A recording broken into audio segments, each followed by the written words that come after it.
എല്ലാവരുടെയും ഒരു പ്രധാന പ്രശ്നമാണ് ഹാൻഡിൽ ബാലൻസ്. ഹാൻഡിൽ ബാലൻസിനെ കുറിച്ച് കുറേയധികം വീഡിയോസ് നമ്മൾ ചെയ്തിട്ടുണ്ട്, ഷോർട്സ് കുറേ ചെയ്തിട്ടുണ്ട്. ഹാൻഡിൽ ബാലൻസ് നമുക്ക് കിട്ടാൻ വേണ്ടി ആദ്യം നമ്മൾ ചെയ്യേണ്ടത് എന്താണെന്ന് വെച്ചാൽ, പഠിക്കാൻ പോകുമ്പോൾ നമുക്ക് ക്ഷമയോടുകൂടി വേണം ഡ്രൈവിംഗ് പഠിക്കാൻ വേണ്ടിയിട്ട്.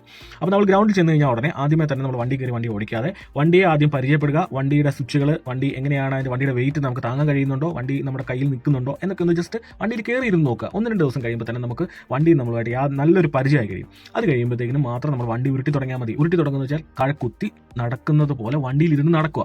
നടന്ന് നമ്മൾ പ്രാക്ടീസ് ചെയ്ത് കഴിയുമ്പോൾ വണ്ടിയും കൊണ്ട് നമുക്ക് നീങ്ങാനായിട്ട് മുന്നോട്ടും പുറകോട്ടും ഒക്കെ നീങ്ങാനുള്ള ഒരു ബാലൻസ് കിട്ടും.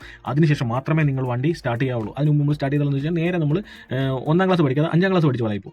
അതുകൊണ്ട് നിങ്ങൾ ഈ പറഞ്ഞ ക്രമത്തിൽ പ്രാക്ടീസ് ചെയ്യുക. സ്റ്റാർട്ട് ചെയ്താൽ ഉടനെ തന്നെ സ്പീഡിൽ ഓടിക്കാൻ ശ്രമിക്കരുത്. കാല് ഉരതി, അതായത് കാലുരച്ച് കാല് കൊണ്ട് നടക്കത്തില്ലയോ അത് ആക്സിലറേഷൻ്റെ ആക്സിലേറ്ററിൻ്റെ സപ്പോർട്ടോടുകൂടി ജസ്റ്റ് ഒന്ന് നടക്കുക. അങ്ങനെ നടന്ന് കാലെടുത്ത് വെക്കാൻ ശ്രമിക്കാവുള്ളൂ. ഇങ്ങനെ ക്രമമായിട്ട് പരിശീലിക്കാവുള്ളൂ. ഉറപ്പായിട്ട് നിങ്ങൾക്ക് വളരെ പെട്ടെന്ന് തന്നെ ഹാൻഡിൽ ബാലൻസ് എടുക്കും. ഇത് നിങ്ങൾക്ക് ഭാവിയിൽ വണ്ടി ഓടിക്കുന്ന സമയത്ത് ഒത്തിരി ഗുണം ചെയ്യുകയും ചെയ്യും.